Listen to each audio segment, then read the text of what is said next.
हे झिनकुक दादा यहाँ सुनाओ। हाँ जल्दी से जाओ, कुर्ता उर्ता दूसरा पहन लियो, आवाज बाजारे चले खाए।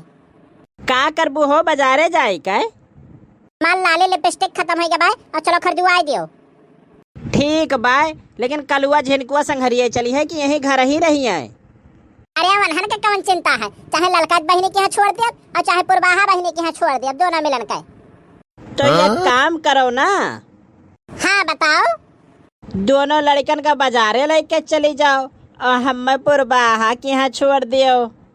तो दहीजरो का पुत कितना वो है जाई, लेकिन सुधारबो नहीं। अब तुम्हें मार मार के हम सुधार दिया, रह जा डंड वाला आई। अरे यार हम तो मजाक करत रहे। अरे झिनकुक मैं भनना ना तो लाग जाए हमरे। अरे झिनकुक माई मार दियो, कपार फूट गया। हम तो तुह चिढ़ावे के मारे खाली मजाक के रहन। नहीं तो हम मच रही दहीजरो का पुत।